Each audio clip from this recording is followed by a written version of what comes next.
ขอยินดีต้อนรับเข้าสู่รายการเพชรสมรทีวีถ่ายทำโดยอธิษฐานโดยเสียบอยหมูสดกราบขอพระเดชพระคุณเด้อเพชรสมรกราบทุกไลค์ทุกแชร์ทุกติดตามพี่น้องสุภูสุท่านไปชมไปดูกันอนุโมทนาสาธุเด้อรุ่งเรืองกันสุภูสุคนสุขภาพพรานามัยเข้มแข็งมากราบขอพรจ้า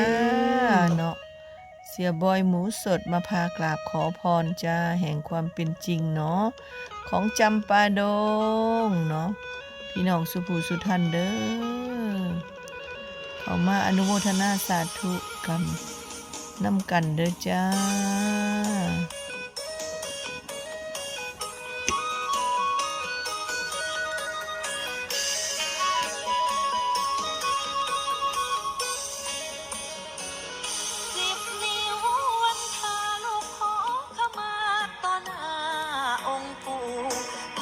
ปาริจิตอุ้มชูสาธุอนุโมทนาด้วยจ้าเสียบอยคนดีมีน้ำใจทำช่วยลุงช่วยป้ามาตลอดจ้าที่ประเสริฐอยู่ในโลกาท่านช่วยบันดาลเถิดนาวันนี้ลูกมาขอพรเด้อขอพรสาธุสวยงามมากๆจ้า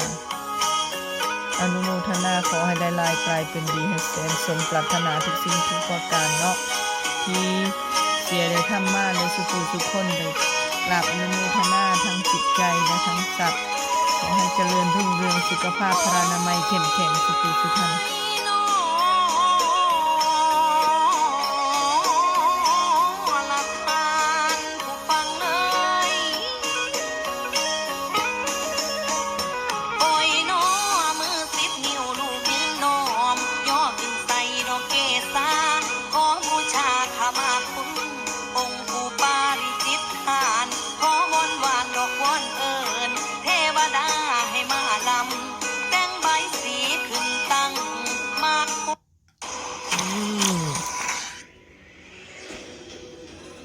ทีพีสกินเด้อพี่น้องเด้อทีพีสกินสนับสนุนเด้อจ้า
ให้ญาติธรรม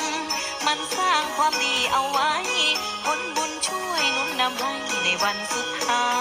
ยคือแดนสวรรค์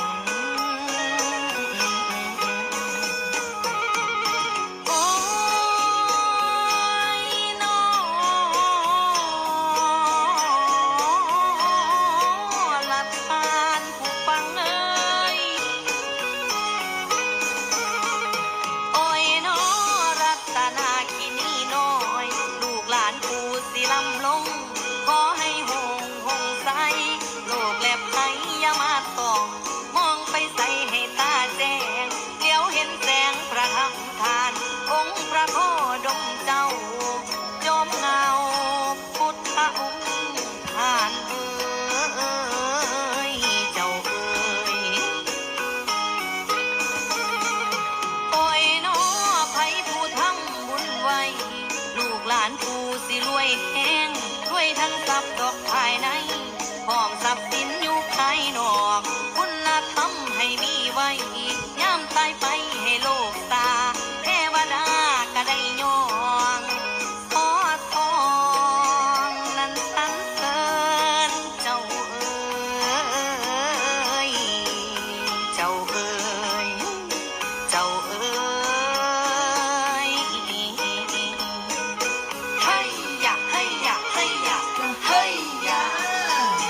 เสียบอยหมูสดจ้าคนดีมีน้ำใจน่ะมาแล้วจ้า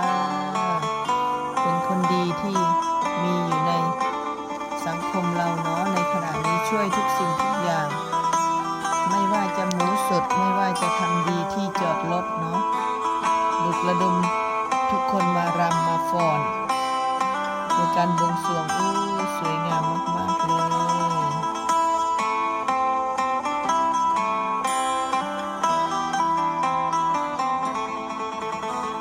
อย่าลืมเด้อสนใจติดต่อหมูสดโทรเบอร์นี้จ้าไลน์นะจ๊ะ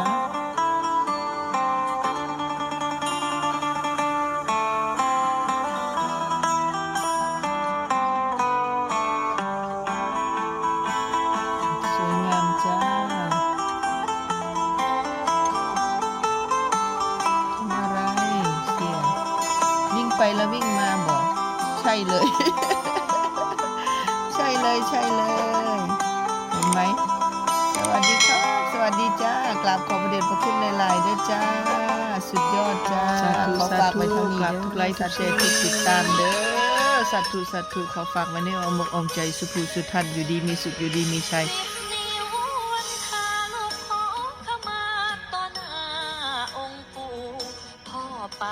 ขอให้ธุรกิจการงานของเสียบอย FC แอดมินทุกท่านเจริญรุ่งเรืองความอบอุ่นอยู่ในครอบครัวสมแสนปรารถนาทุกสิ่งทุกประการเด้อจ้าพรเกี่ยวพรทิพย์ขอจากท่านปู่เนาะองค์ปู่เด้อและสิ่งศักดิ์สิทธิ์อยู่สถานที่นั้นๆมาปกปักรักษาพี่น้องสุภูสุทันเด้อเพชรสมรทีวีขอกราบจ้าขอพรให้สุภูสุทันสาธุสาธุเพชรสมรทีวีสาธุขอฝากเด้อสาธุ